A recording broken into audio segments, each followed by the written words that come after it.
Hi everyone, I'm Ariel. We're back again here on Kinematics March Part 4, and today I'm going to introduce you to the optimization module we have in OptimumKinematics. This is the last implementation, the last module that we have developed in OptimumKinematics, and it helps the suspension designer to find the ideal pickup point for a given set of targets. So for example, when you have I'm going to show you, but when you want an ideal camber gain or an ideal bump steer or an ideal roll center, you can have that with the optimization module. So let's get started. Okay, the optimization module works just like the forces module in terms of licensing. So here we have OptimumKinematics license. You need the OptimumKinematics standard license in order to use the forces and the optimization modules. And then you apply the key as the forces and it will enable the software, it will enable the optimization module for you to use. Okay, let's get started with the project. So I'm opening here a project and we have two suspension systems. The first suspension system I want to show you is this double A-arm here. So it's a very simple system. It has no actuations, no HE roll bar, and there is a reason for that. I'm going to say it to you a little bit later. And here we have some parameters. For example, if you take a look at this suspension system and you're already familiar with suspension kinematics, you will notice that probably the suspension will have quite a bit of bump steer, and that's what we can see by running a simple simulation here. I have two motions. One is a linear steering of 360 degrees, so it starts at minus 360 degrees and ends on positive 360 degrees, and the other one is linear heave, so it starts at minus 50 millimeters and ends on plus 50 millimeters with relation to the initial position. So, okay, you can click OK, and there you have. So in order to view the result, so this is the simulation we just run, and as you can see with the animation, we have lots of bumps here. So in a very simple case, I'm going to show you how we can eliminate these bumps here using the optimization module while I introduce you to some of the concepts we have on the optimization side. So the optimization module can be accessed through the simulation tab, and then you select the folder, and then you have the option to create an optimization setup. Here I have three pre-created optimization setups that I'm going to show you later, but for this example I am going to start with from scratch. So the first thing is that you name, so reduce bump steer, for example, and then you select a vehicle setup to which you will submit to optimization, and you can select one or more motions. Just for simplification purposes on this first example, I'm going to use just one motion, which is the linear heave. Of course, if you want to minimize your bump steer, you need to simulate the Carney heave. So you click OK. This message is not an error. This message is just saying, okay, you are using user-defined axis to perform roll and pitch movements, but the optimization module will always use fixed axis on the ground. You click OK, it runs a simulation and it opens a new window. So the first thing that we see in this window are the boundaries, or the possibilities that we have to create the boundaries. We have also another tab here, we have the objectives, and finally we have the settings, which we can tweak a little bit so we can improve the optimization performance, or we can make it run faster, so we have faster results rather than really accurate results. So the first thing to optimize the bump steer is to define the boundary. So which pickup points do we want to change to achieve certain objectives. So I'm gonna put the front view like this, and then I'm going to change the tie rod. I'm going to set the tie rods as my search space, as we call it in optimization. And for that, I'm going to use the box on the chassis, and also, just 1 second, and also a box on the upright. So here you see we have 3 different options to define a boundary. A boundary is a 3D region, so it's a geometry where your optimization will be initialized. OptimumKinematics uses a genetic algorithm developed by OptimumG, and it initializes as the genetic algorithms work. It generates random individuals inside these boundaries. So if you have, for example, a population of 50 individuals, it will generate 50 points inside this square, and inside the other square here it will reflect to the other side, as I'm going to show you the symmetry that we have, and it will try to combine these 50 points one and another, and it will evaluate how close they are to the objective and will try to find better solutions. Okay, so for this example I have some preset coordinates. I'm just going to copy and paste here. Okay.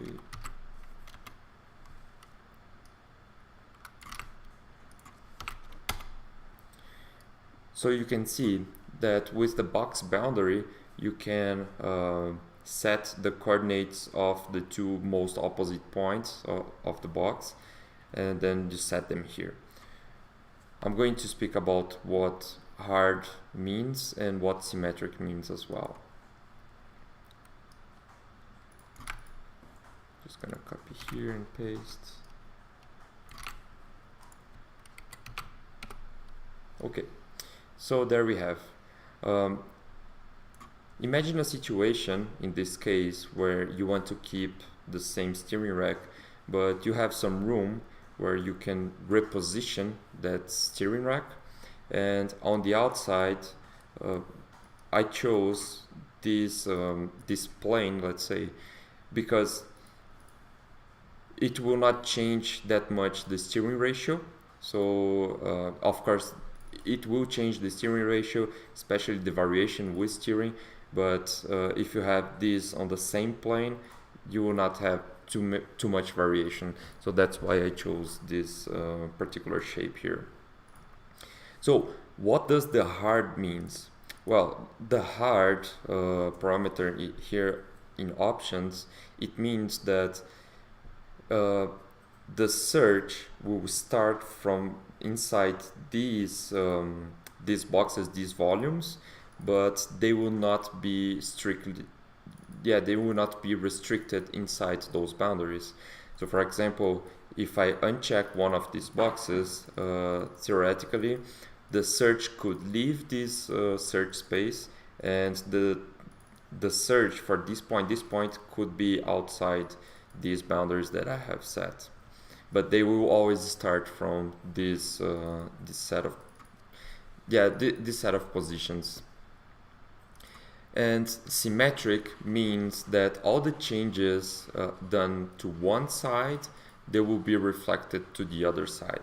So if I uncheck this box, you will see that now I have the option to change the tie rod right boundaries as well. So here we have the left and here we have the right. They will work independently. So if you have an asymmetrical setup and then you want to optimize for an asymmetrical setup, it's possible. Of course, this will add more complexity, it will add more computational time, but you have this possibility. The other shapes I'm going to introduce you later in a later example. So that's I'm gonna just stick with the box so you see how the optimization works and we don't lose too much time here. Another option that you have is that, okay, you can hide your boundaries. So if you have trouble seeing the boundaries, or if you have many boundaries and then you just want to see one and then you want to check another, you can uncheck this box and it will hide these boundaries for you. It's just for view purposes. And also you can change the color, which could come really in handy when you have multiple boundaries that belong to different let's say bodies. For example, if you could set one color for the upper control arm, one color for the lower control arm, and so on and so forth. Okay, moving forward, now we can go into the Objectives tab. And here we have the whole list of all the outputs that OptimumKinematics pre-calculates for you whenever you run a simulation. If you have anti-roll bar, you will have the outputs of an anti-roll bar. If you have direct coilover or any other actuation, you will have all the outputs from that actuation and that anti-roll bar here as well. So here we have just a few parameters because it's a double wishbone only, and you don't have actuation systems or multiple actuation systems as you can have 1, 2, or 3 direct coilovers in OptimumKinematics. And the objective we are looking for, we want to reduce the bump steer, therefore we want to reduce the toe angle when the car goes up and down during the bounce movement. So to reduce the bump steer, we select the objective. When the box is checked, it means that the optimization will look for that objective. And here on the right, we have a graph which displays the baseline configuration. So this is the baseline output, what we have now.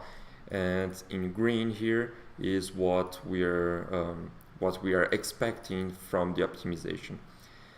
Since this optimization is single objective, I don't have to play with the weighting function, but if you'd like, you could play with the weighting function. So the weight function will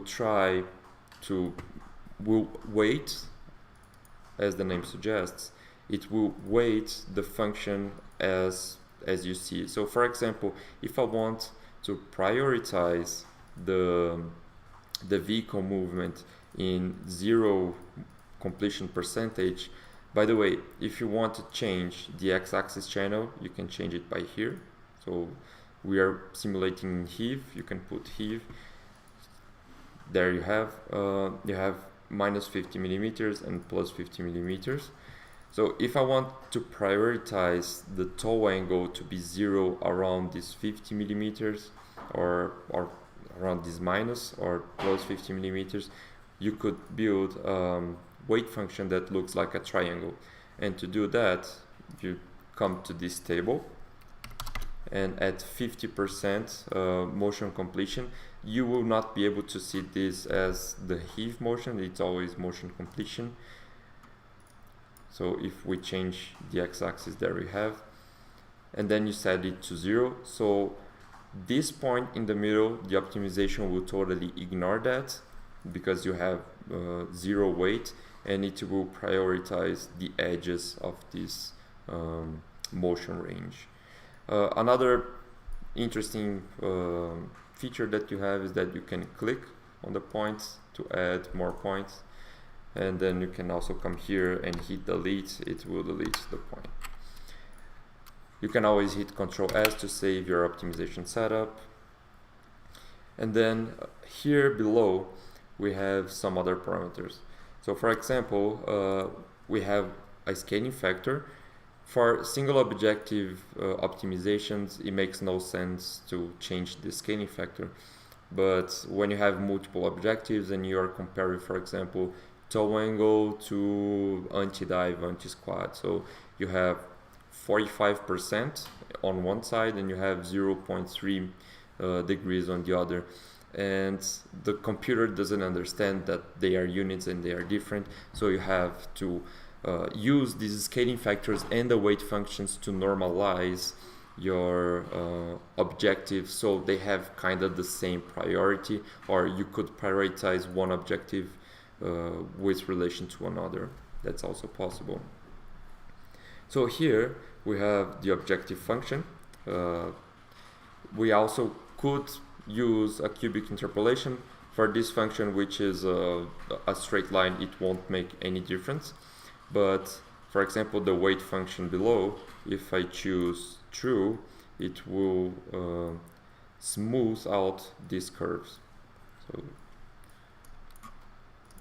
I personally don't use that, but it's a feature that some people could find interesting, or could find better results or better approximations to the given objectives. Okay, as the same way we edited the weight function, you could do that with the objective function by expanding this table here. So you could add the values that you want, or you could click on the chart and then you can click on the chart to create the point, and then you fine adjust them here a little bit later. Okay, and finally we have the settings. So the settings are kind of advanced, so you need to know a little bit about genetic algorithms. By the way, we have in our help file, which is right here, if you go into the detailed overview and optimization, here you have optimization settings, and this is a very good description and tips and tricks on how to adjust your optimization settings based on your objectives, because you can get better results depending on your optimization settings and your objectives, if they are correlated or not, if they are multi-objective or not. You'll have different results. So the genetic algorithm, it always finds a better individual, but it's not guaranteed that it will find the global minimum.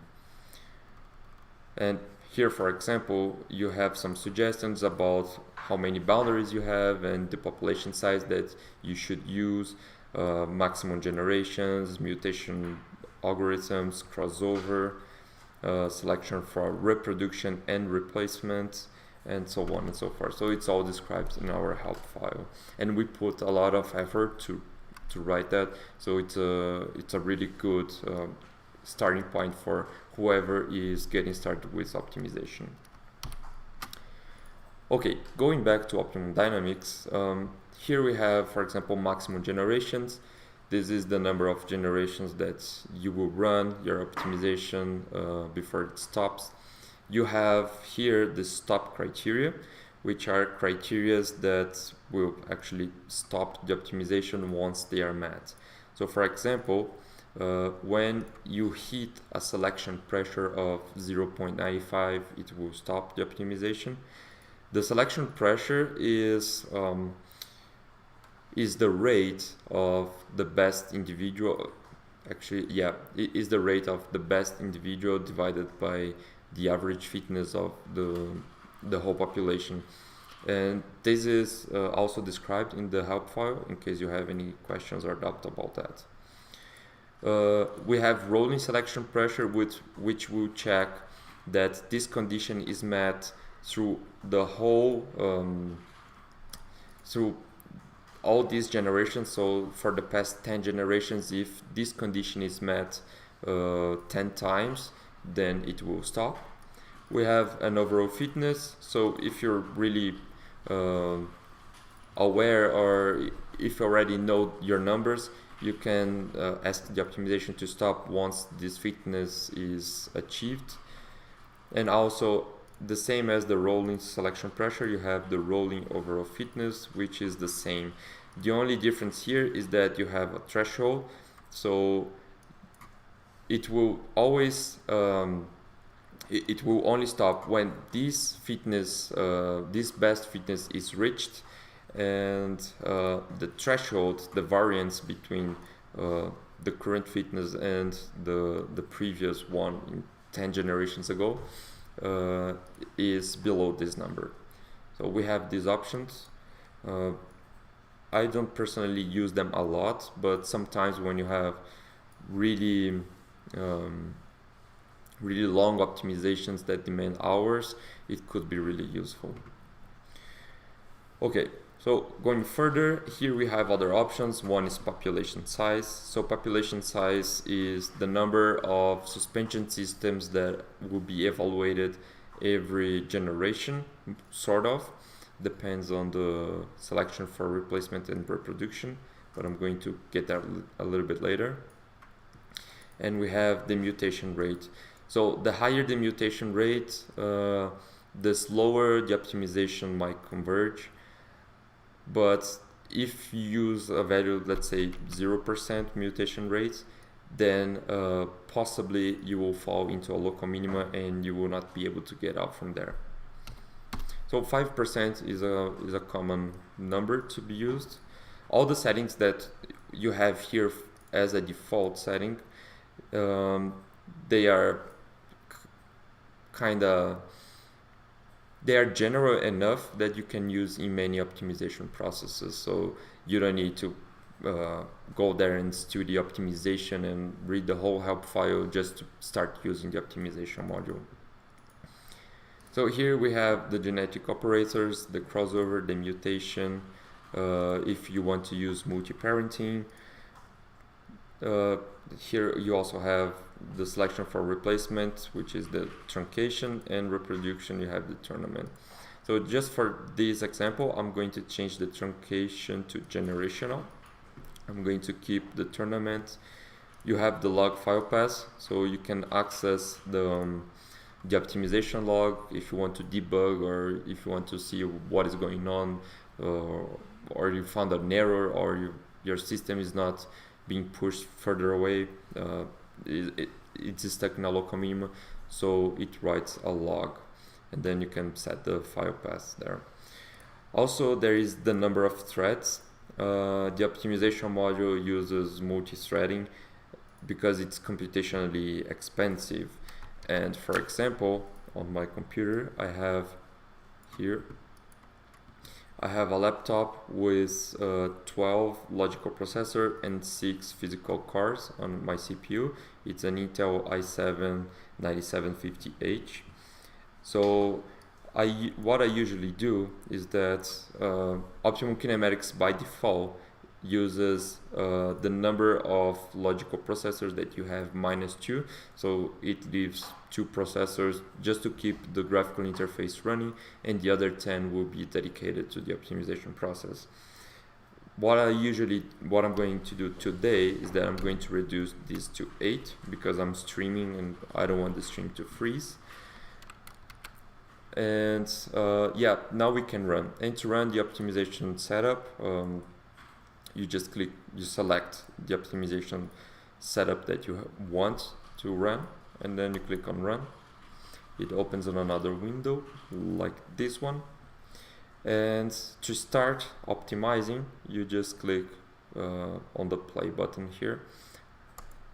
As it optimizes, I'm going to introduce you what we have in these screens.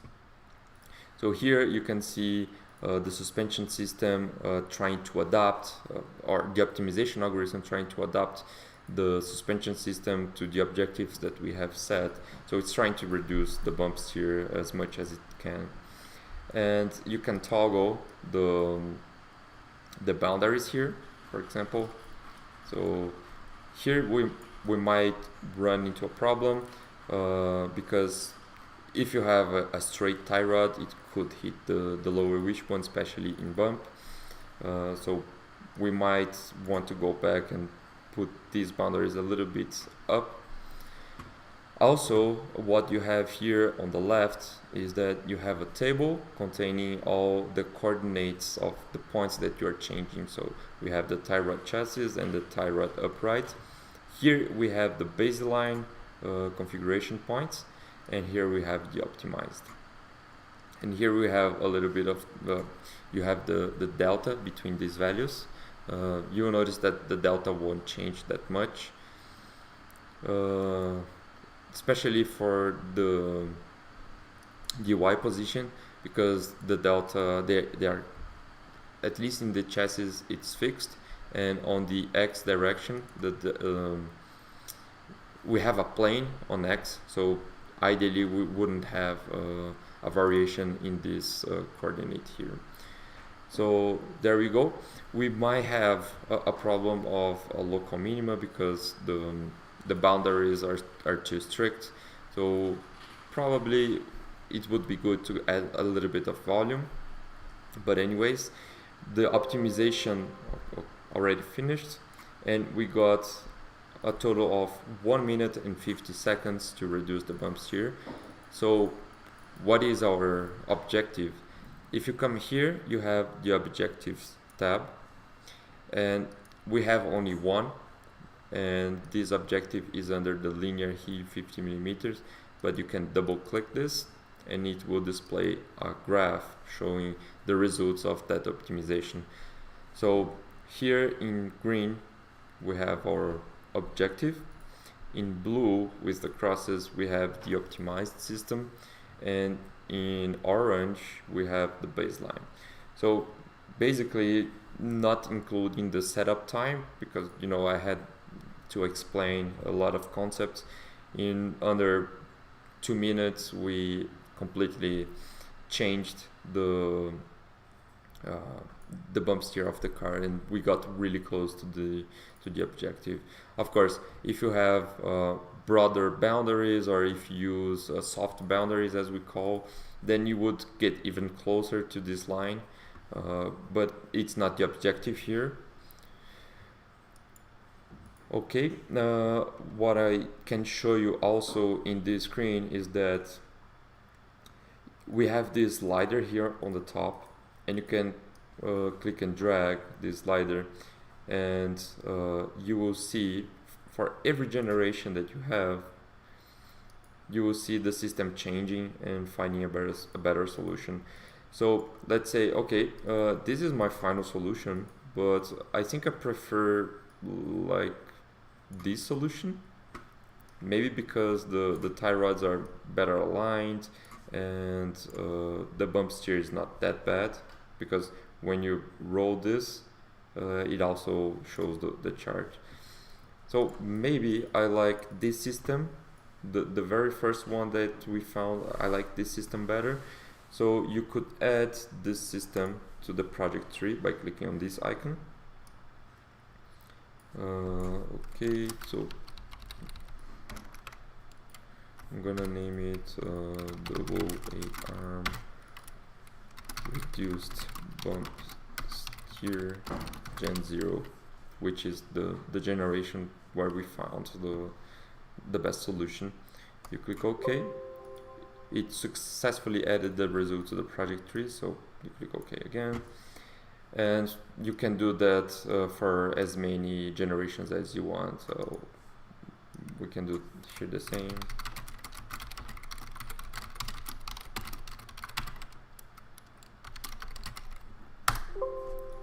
Okay, there you go.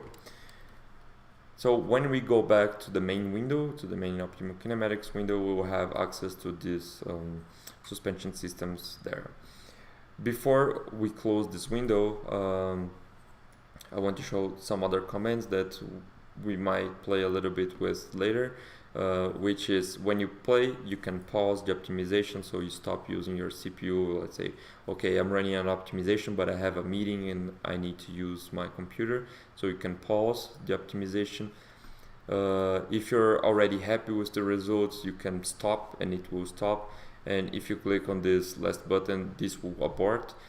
It's not recommended that you use the abortion. You only abort the process whenever the optimization seems stuck, or you cannot, something went really wrong. Then you have this option. And here below you have a progress bar, which basically says how far you are from the last generation. And here we have some statistics data. For example, we have maximum generation, mutation rate, number of threads. We have the current best fitness, which is not representative of this slider, because as you see, as I'm changing, the number here below is not changing, and also you have the current generation. And here on this graph is you have what we call the convergence graph, and you have 3 plots that you can have. So the first one is best fitness. So the fitness is the sum, or is basically the area between your optimized function and the objective. So we have this area, we integrate, and then we have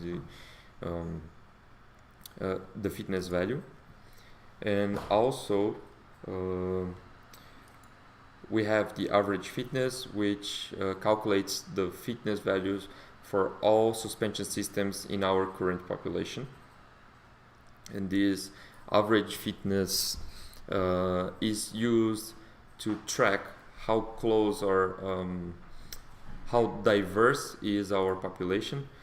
So when the best fitness and the average fitness, they come really close together, then it means you have a high selection pressure, and high selection pressure means that either your optimization converged or it's stuck in a local minima and cannot get out. So it would basically rely on the mutation process to get out of that local minima. But as you can see here, some points in this chart, around here in generation between 125 and 130, we got a selection pressure of 1 or almost 1. So yeah, this would mean that the solution converged, but because we have the mutation algorithm, the mutation function, it will find other solutions nearby that will try to find the best solution. Okay, we can close this window now. And if we go back to the design tab, here we have the suspension systems that we exported from the optimization window. So this is the generation 0, and this is the generation 200. Okay, this is an optimization for a single objective, but the optimization module is much more than that. You can do much more than single objectives.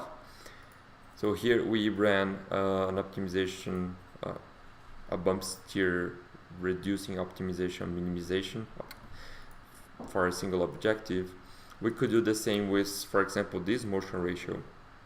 So I pre-created this setup so we don't waste time, making more setups and so on and so forth. And this is interesting because you can use the cylinder shape to build a plane that looks like a disc or something like that. So if you have like a tilted plane, or if you have a tilted bell crank or rocker, then you could use this to try to optimize your motion ratio. So there we have, all the boundaries are set as hard. This is symmetric, we don't want an asymmetric setup. And for Formula Student teams, this is a Z-bar in the middle. It's not really needed, the Z-bar, we could take it out, but we just put this so you have an idea what OptimumKinematics can do. Of course, why did I not use an actuation system or an anti-roll bar system on this previous setup that I just showed you? Well, because the more items or the more bodies that we add to our system, they will add complexity, therefore they will add computational cost. So if I had a rear axle with actuation, anti-roll bar and all those kind of stuff, my matrices would be much bigger, they would take longer to solve, and that's not usually something you want for optimization. So just like you have FEA, and then you try to refine sometimes a portion of your CAD model, and you want a finer mesh sometimes, we have the same here. So when we want to optimize just the actuation system, then we have no other option other than adding the base suspension. But when you want to optimize the base suspension, the recommendation is that you do not put an actuation, you put it later, and then you can optimize the actual actuation with the optimized suspension system as well. Okay, so here, if we take a look at this list, we have two boundaries. One is this point in the rocker and this other point in the rocker for the coilover and the attachment. So the push rod and the coilover points on the rocker. Here I have my points, so I'm just going to create just to show you how it works. So this is the cylinder shape as we have here, and then you can define where the point is. So the cylinder is very interesting because if you use a very small radius like 0.001, you will define a line. We cannot even see it. Yeah, if I put 0.1, I am kind of able to see. It's very subtle, but you can see, and if I put like 1, then you can see a little bit better. And then this way you can define a line or a plane. So the cylinder is one of the most versatile shapes that we have. And then to define the cylinder, you have to define the radius, for example 10 millimeters, and you select the points, the center points of each face of the cylinder. So this could be, I don't know, 400 millimeters, and then you have a cylinder like this, and then you put 200 here, and then you have a cylinder like this. And the sphere is kind of similar to the cylinder, but the sphere only have one point, the center point, and then you can put the center below and then change the radius of the sphere. And these different shapes, they provide different ways for you to find the optimization, especially when you have many restrictions in your packaging and you don't want to, for example, I don't want a pickup point to hit the rim or the brake disc or the brake ducts, or I have an engine here that I just cannot change. So the boundaries come really in handy, especially with the hard setup set as true. Okay. And for this example, the objectives, to show the objectives, you can toggle this option and it will show all the objectives that you have for this setup. We have a variable motion ratio. So here, let me put as heave. So here, as the car goes down, you see heave minus 50 millimeter. As the car goes down, we decrease the motion ratio because the motion ratio is the ratio between the wheel displacement and the spring displacement. So therefore, we would expect, of course, it depends on the spring and on all the system that you have, but you would expect the system to be more rigid as the car is being pushed down and softer as the car moves up. We could do a straight line, we could do it like this, we could do a constant motion ratio. It depends on your objectives and what you want to achieve with your vehicle, with your car. Okay. Again, the scaling factor is 1, no interpolations needed. We could use the interpolation, so the curve goes like this.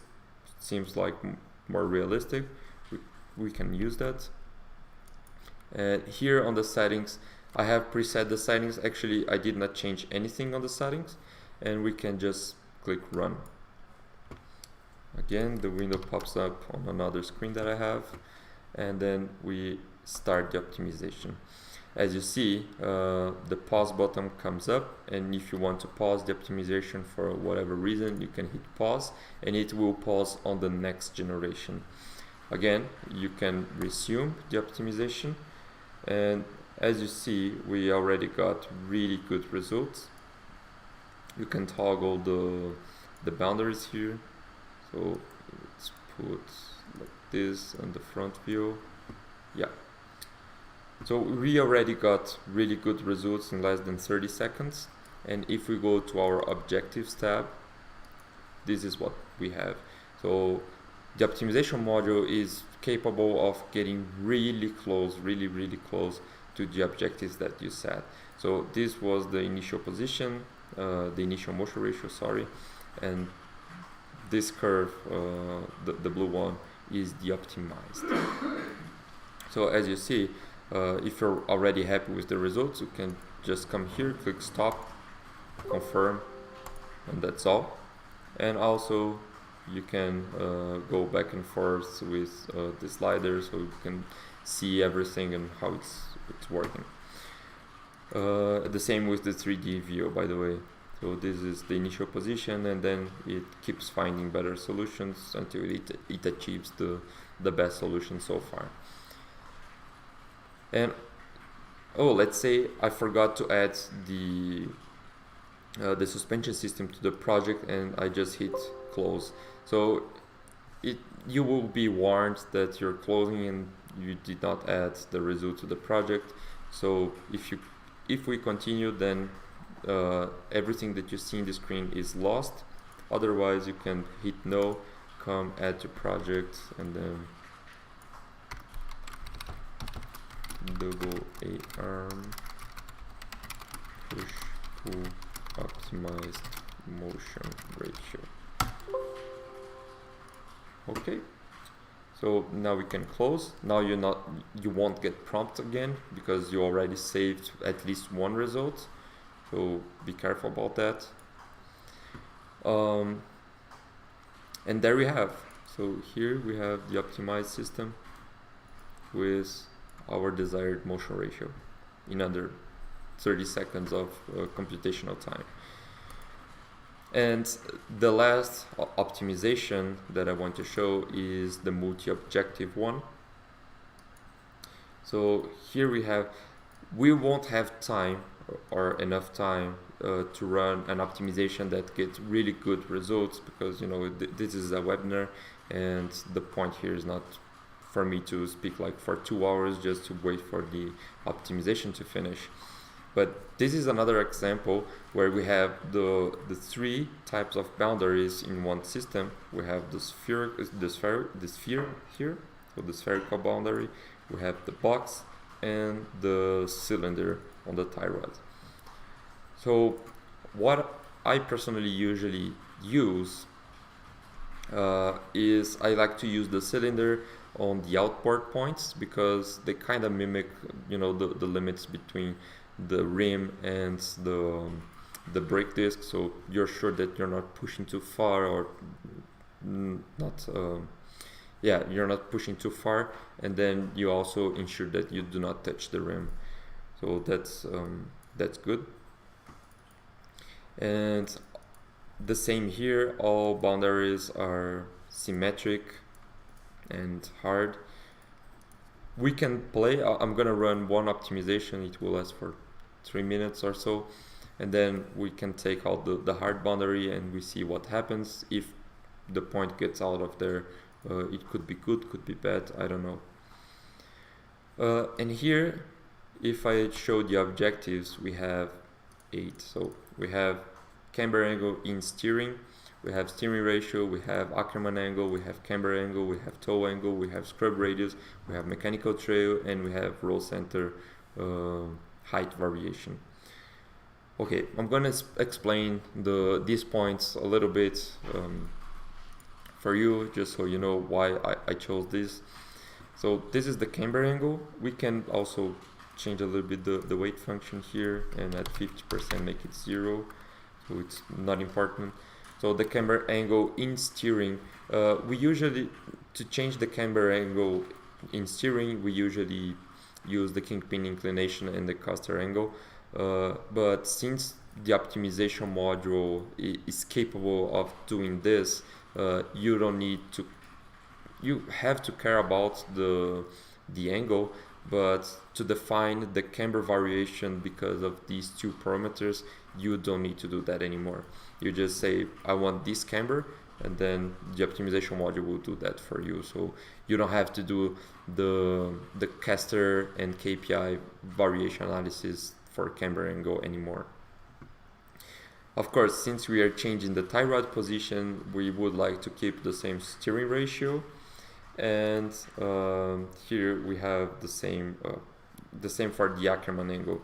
So let's say we want a parallel steering system, so the Ackermann angle will be 0 at all times.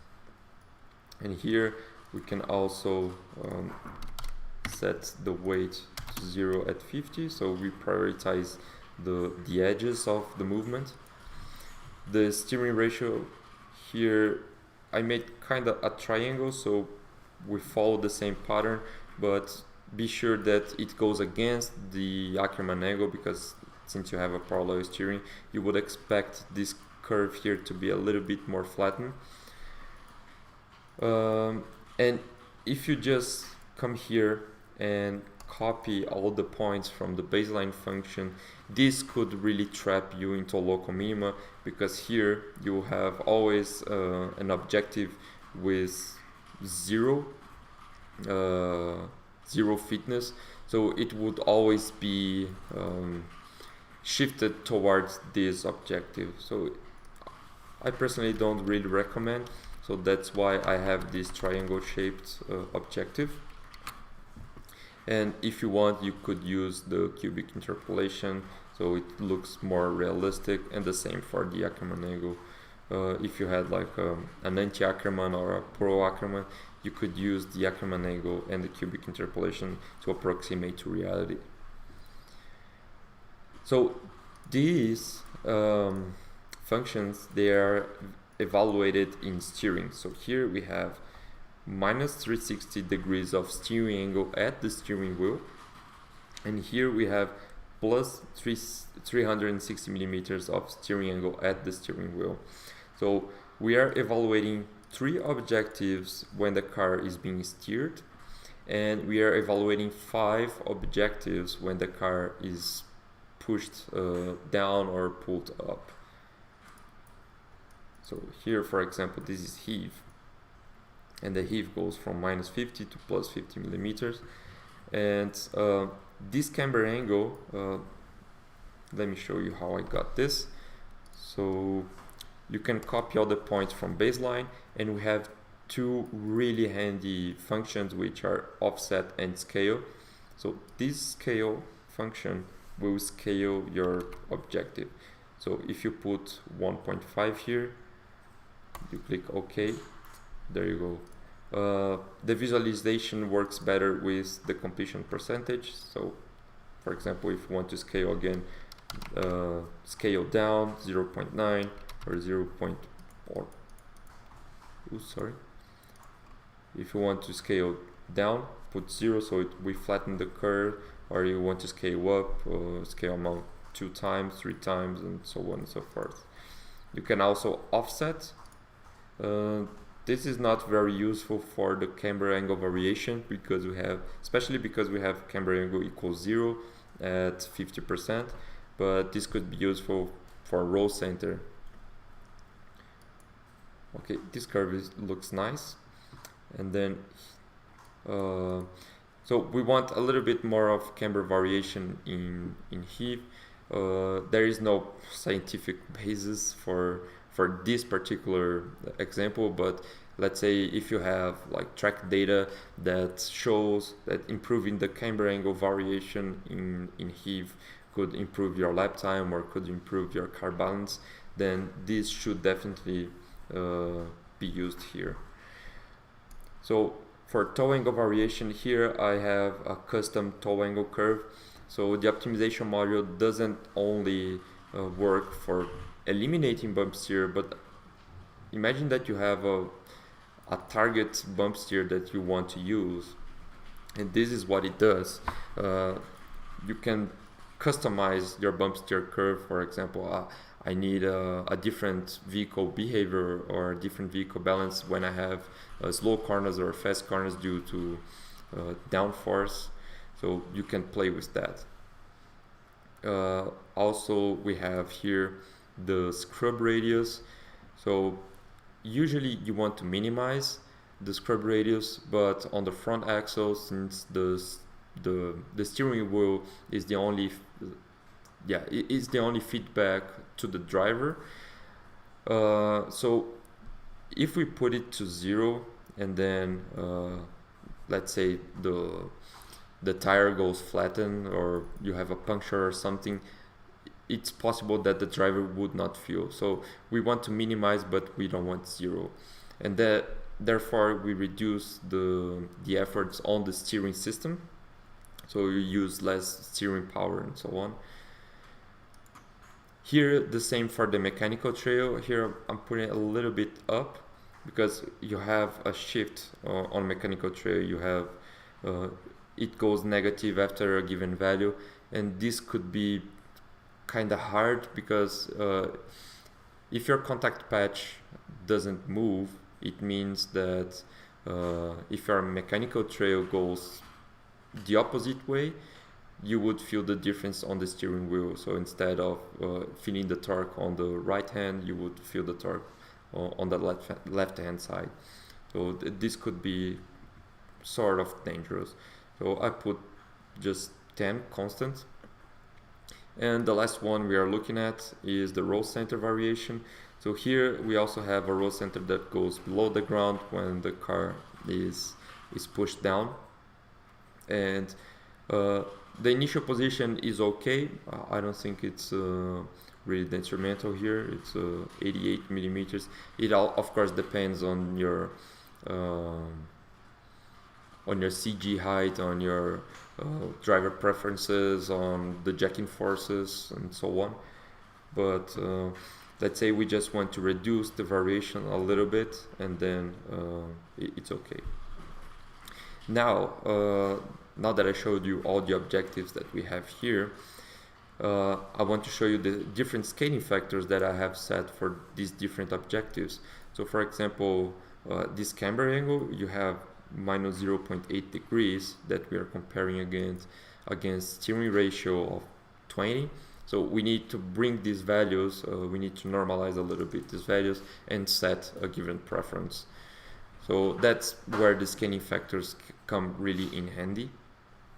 So this scaling factor is 1, this scaling factor is 10, the camber angle variation in heave is 20, the toe angle variation in heave is 50, the scrub radius and mechanical trail both are 2, and the roll center is 1.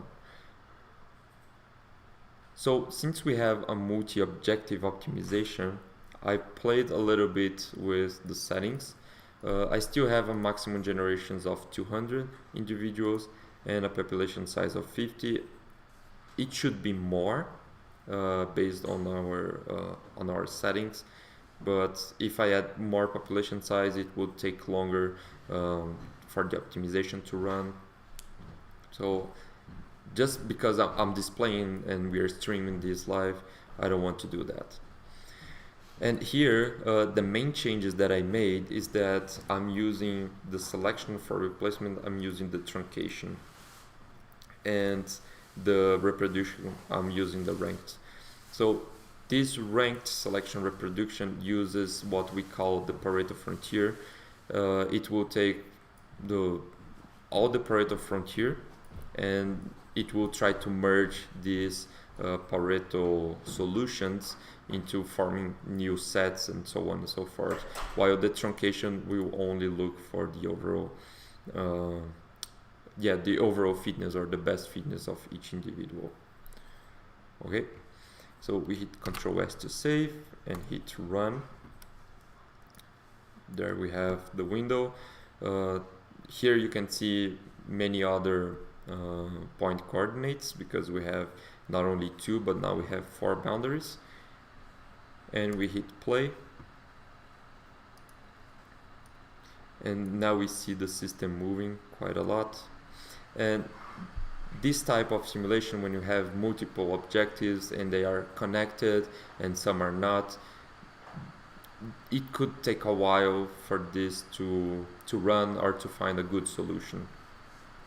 So I can show you here, for example, here we have the fitness value for all the objectives. We have the scaling factors and the contribution of that objective for the overall fitness of the best individual.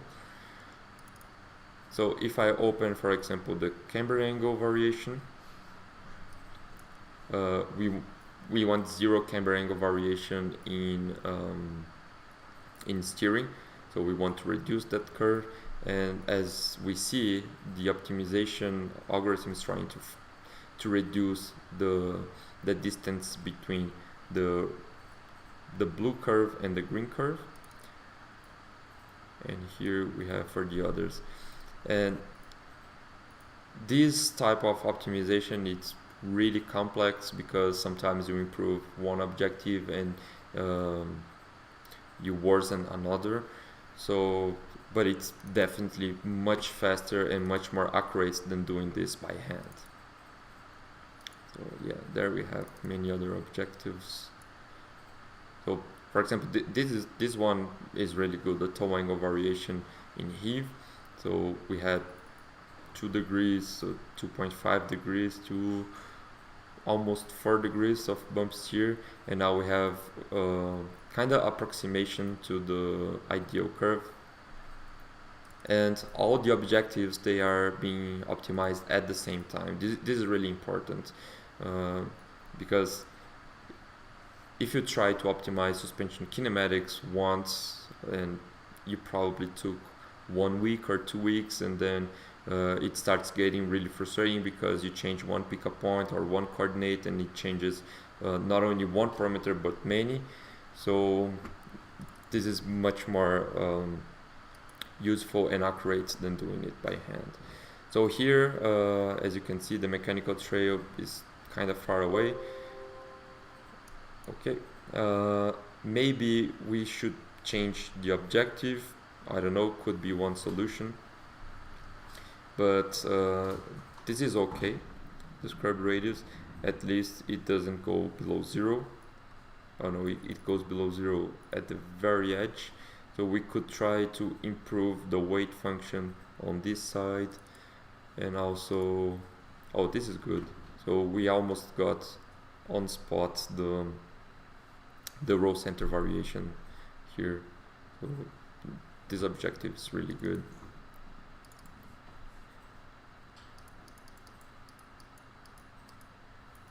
So if we go back to the 3D view, and then of course we have the slider that we can see all the objectives changing. And then if you go into the objectives tab and open a few objectives, and then you can see how it changes. So for example, okay, I wanted to keep the same steering ratio, but I couldn't because the optimization couldn't find any solution. But one possibility is that I could change the pinion ratio. So this is not bad, or this could be acceptable. And you could add this to your project, or you could add any other system that you found through the optimization process to your project. So, okay.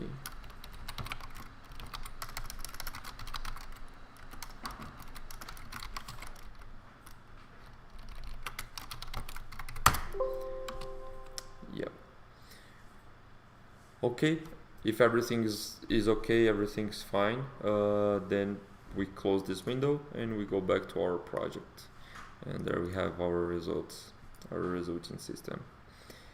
There are many more channels and things that you can play with. For example, we have in our website a couple of case studies that you can take a look at and try to play with the same settings just to get a feeling of the optimization module.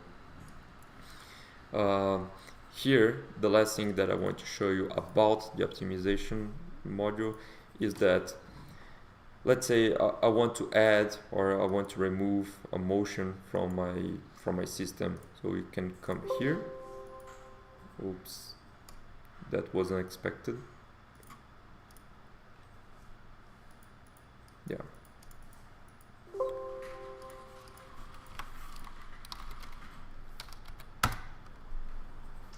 Just let me open again.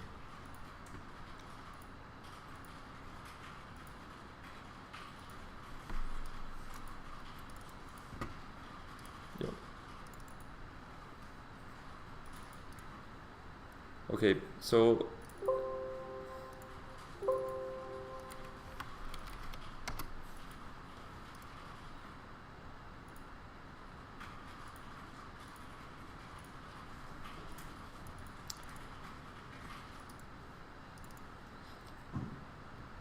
okay, going back here, let's say you would like to add another motion to your system. You can add the motion here, so we can select steering, and then it will simulate, and now you have also the steering motion here below. Okay, what you can do, let's say, okay, I have another system that I want to optimize using the same settings. So you can make iterative optimizations, just like make, you know, iterative steps for during your suspension design process.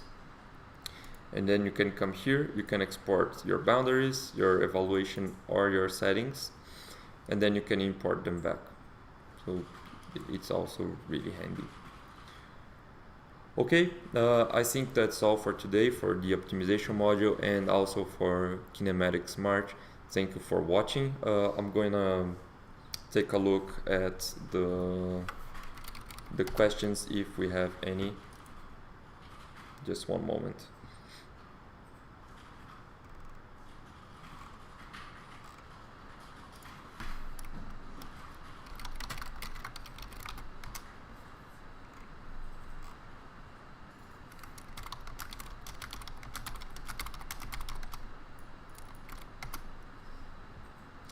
Okay, so we have no questions. Thank you for watching and see you later.